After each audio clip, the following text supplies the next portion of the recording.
Steve Tisch, one of the owners of the Giants, great movie maker. Forrest Gump, you name it. All those big movies, he's done them all. If I were to write a script and hand it to Steve and say, let's make this movie, he would go, nobody would believe it. The New York Football Giants and the New England Patriots in Super Bowl 42. The greatest game in the history of football, without a doubt. Without a doubt. It's basically like a David and Goliath situation. The Patriots try to become the first team in National Football League history to go 19-0. I mean, that Patriots team still might be the best team in NFL history. This team was as complete a football team from top to bottom, I think, that you'll ever see. This O-line we're facing today is the greatest O-line of all time. Their quarterback cannot be sacked, can't even be hit. We don't stand a chance. The Giants were the very definition of underdog. There's a quiet confidence about this team. It seemed like the tougher the circumstances, the better off we fared.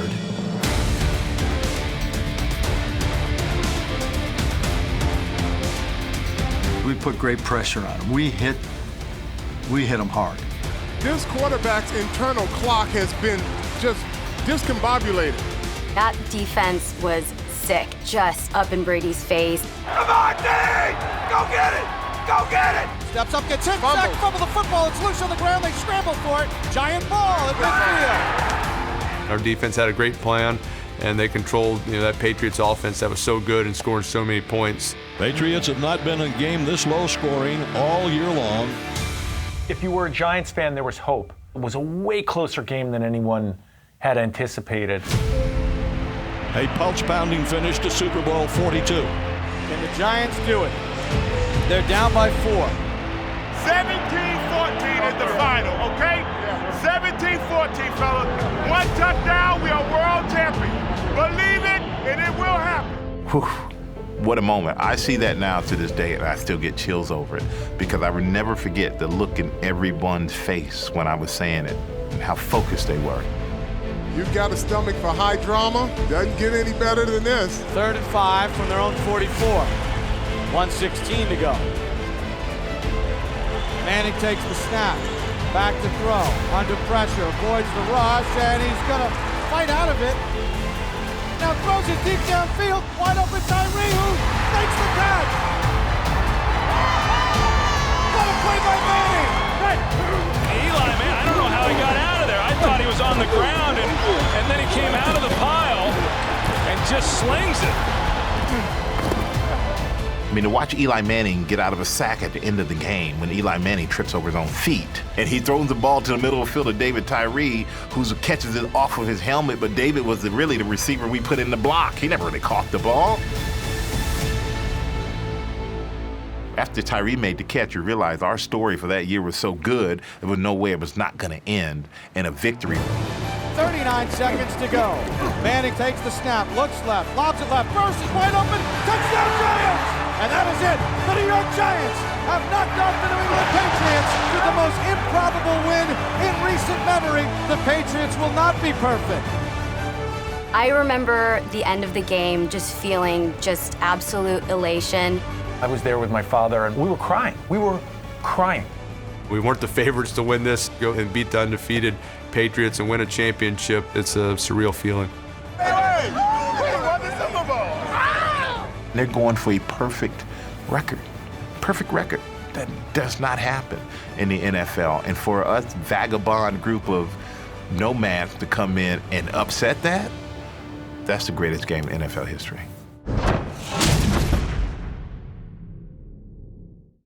An excellent day for a top game as the Miami Dolphins, who've not won a playoff game since 1974, get set to kick off to the high-scoring San Diego Chargers. It's 1982, so I'm 9, growing up in North Dakota. So I go outside to play in the snow for a while. I guess I don't know, I throw snowballs around or do whatever 9-year-olds do when there's a lot of snow outside. And I come back in, the Dolphins and the Chargers. And the first play I see is a punt, and Wes Chandler returns the punt for a touchdown, and San Diego has gone up 10-0. Chandler could go the distance. Wesley Chandler's inside the 10. He's in the end zone. Then I take my snowmobile suit off and I go make some toast. Then I came back in to watch more of it, and now it's 17-0 because what I had missed is that San Diego had kicked off and the Dolphins had fumbled and Chuck Muncie had scored. So it seems as though it's not going to be an interesting game at all, but I'm a 9-year-old kid, so what am I going to do? I'm just going to sit there and eat toast and watch this. Now, here's a free ball, and San Diego has it. Swing pass to James Brooks, foot race with A.J. Dewey. The Chargers have blasted this game wide open.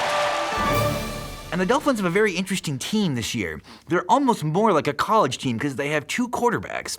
David Woodley is their starting quarterback, and his backup was Don Strock. And as they grew, so far behind to this Charger team that was loaded, Don Strock enters the game. And the Dolphins start coming back. Stop with 6 seconds to go. And at the last play of the first half, the Dolphins actually run a hook and ladder.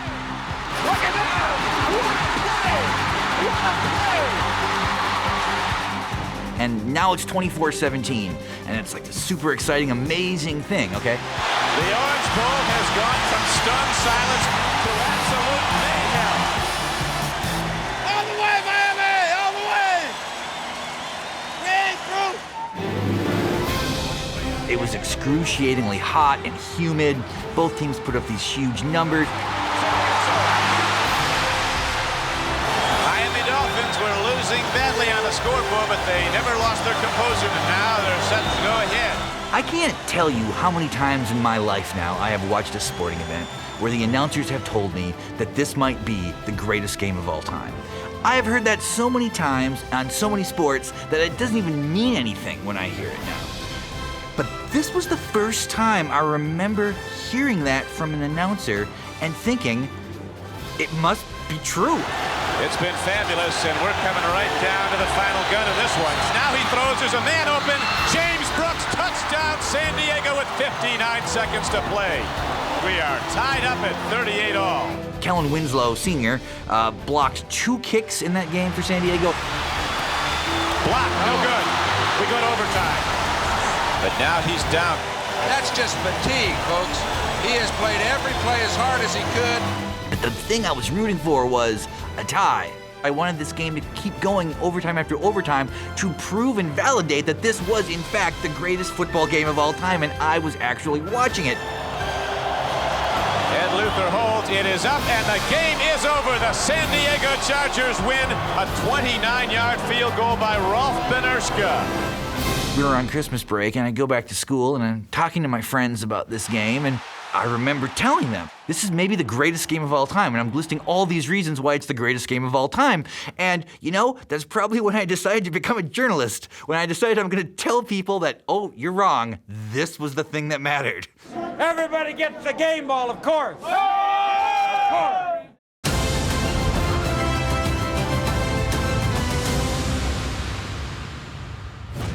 From Lambeau Field in Green Bay, Wisconsin, it's the National Football League's championship game. Jack, your thoughts here as we're moments away from the kickoff. I think it's very cold, Ray. The Cowboys stayed in Texas all week long, came up here Friday. A little cold weather. They tried to get acclimated to it, but we didn't quite anticipate this 12 or 14 below zero, which is what it is. And once again, we'll hear the hue and cry around the nation. Why can't they play the championship game at a warm weather site? Because we've still got a sellout crowd here at Lambeau Field, that's why. They got incredibly bad weather. You have Lombardi's last run at it. You have the Cowboys and the Packers, all the Hall of Famers on the field. It's New Year's Eve, everybody's watching it. It's a historical moment in the history of sport, that game. Bob Hayes, when he was in the pattern, he would come out with his hands at his side, and he would be swinging and running. When he was not in the pattern, he would have his hands in his pants. Packer defense gave up that one big play on the play to Renzel on the halfback option by Dan Reeves to give them the lead. The pitch out to Reeves. He'll throw the option pass way downfield. It is complete to Lance Renzel. He's at the 10, the 5, and into the end zone for the touchdown. And it's the Dallas Cowboys 17, the Green Bay Packers 14. I would say that the Packers have got their work cut out for them now. Cowboys had a great defense, and Green Bay has done nothing throughout this game. So they get the ball at the 32-yard line. To me, it's the greatest drive in NFL history. Fires it. The pass is complete. to Boyd Dowler. Dowler is belted to the ground almost immediately, and he's going to get up rather slowly. Flips out to the right side to Donnie Anderson. Gets by a one-man. He's at the 40-yard line and down to the 39 of the Cowboys. They had a long way to drive the ball into the wind, and they did it. They made a great play through the halfback on the left side, and Dave Edwards, our linebacker on that side, just wasn't able to make the play, and it took him all the way down to about the 13-yard line. 1st and 10 from the 11 of Dallas. Straight ahead, Mercy. Listen to this crowd. And yet, at the end of the game, we thought we had him stopped. Starr to Anderson. He did not get in, and a timeout is called by Green Bay with 20 seconds left. And Anderson did not make it, and Starr calls timeout. Probably the only play they'll get to run unless they want to take a chance. It was not 4th down, it was 3rd down. But they had no more timeouts left, so theoretically it's the last play of the game because they can't stop the clock if they don't get the touchdown. The Packers inches away from something that has never before happened in pro football history. A 3rd straight NFL championship. Starr begins the count. Takes the snap. He's got the quarterback taken. He's in with a touchdown, and the Packers are out in front. And the Green Bay Packers are going to be NFL champions for the 3rd straight year. And that title meant more to Coach Lombardi maybe than any other because no one had ever had 3 in a row. To me, that might be the most significant game in history of the NFL. I don't see how you can talk about the NFL and not talk Ice Bowl.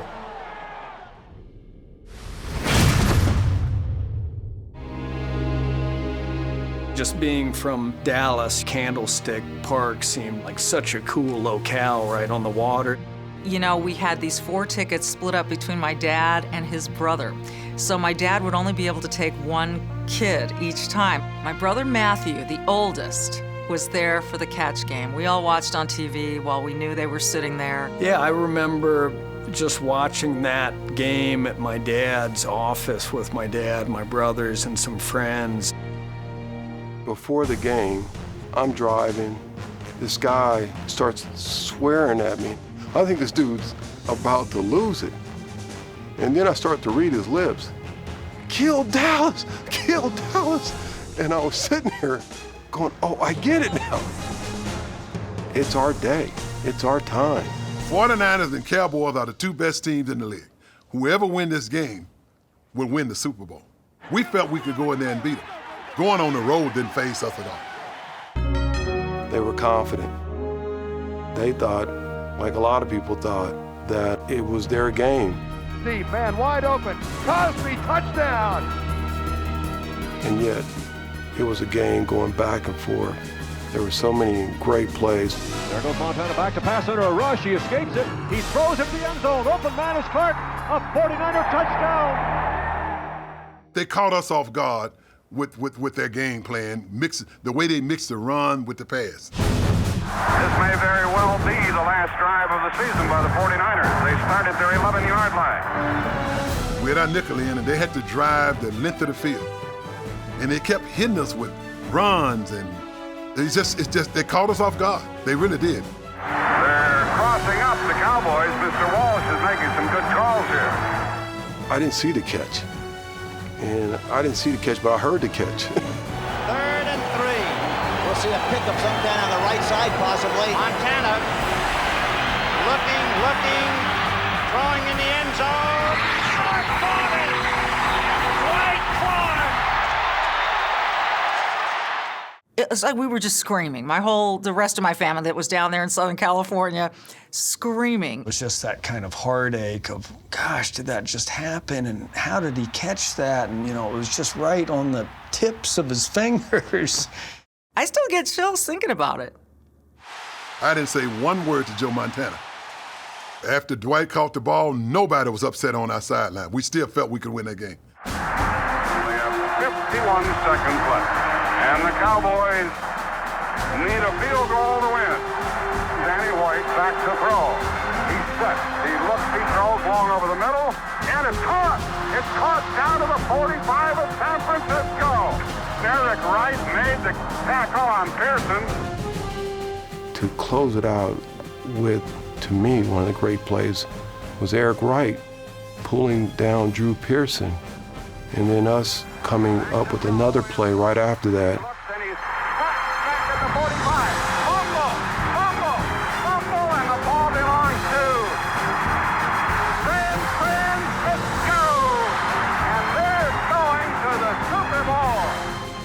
Big moment for our team, a big moment for the city, a big moment for the game of football. I'll never forget it. My dad says, I got you a ticket for this NFL championship game. It was 1958. I have a ticket all by myself to see the Giants play the Baltimore Colts. When I was quite young, back in the 50s, I was mostly a baseball fan. And living in Bayonne, New Jersey, I was a Brooklyn Dodgers fan. And then when the Dodgers left Brooklyn, it was like tearing my heart out. I couldn't root for the Yankees. They hated the Yankees. New York now no longer had a baseball team that I could root for. So I think that was when I first really started noticing football. And the big game for me was the '58 championship, the greatest game ever played. It's the Colts against the New York Giants for the World Championship of Professional Football. They were basically playing on dirt. I mean, you can see the markers, and there was no grass anywhere because it had all worn down. Of course, you never see that in the modern NFL. And I'm sitting between home and third base to watch this game. Connolly fakes the pitch out, throws a deep pass to Rote. I remember catches the passing Fleet racing down the middle of the field. He's in the open at the 50. Here comes Nelson to get him from behind. The ball is fumbled by Rote. The New York Giants. Alex Webster ran the ball to the 1 yard line. Webster is knocked out of bounds to the 1 yard line.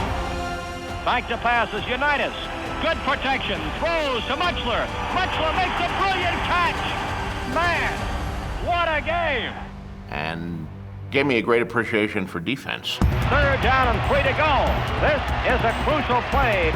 2:50 left to go in the ball game. Connolly to Gifford. Gifford off the tackle, smashes to about the 43-yard line. They missed it by 3 or 4 inches.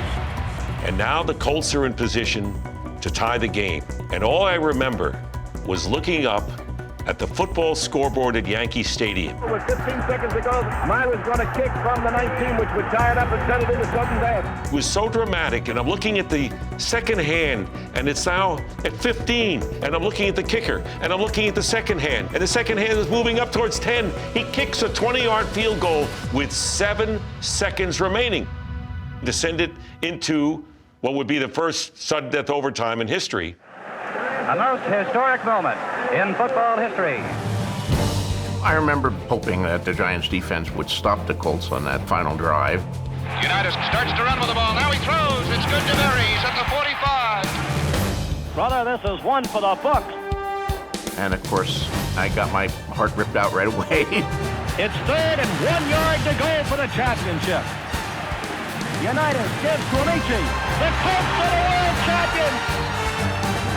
What a clutch comeback by the Baltimore Colts. I cried on the subway all the way home. But it was an amazing game, and I came out of it with a lot of interest and affection for the Giants, also for Johnny Unitas. Congratulations. I have never seen a greater job in any football game, pro or college, in my life, John. It was just stupendous. Thank you very much, Chuck. It was the game that attracted a lot of people who had never followed professional football before and transformed the NFL into a national passion. The greatest football game that I have ever seen.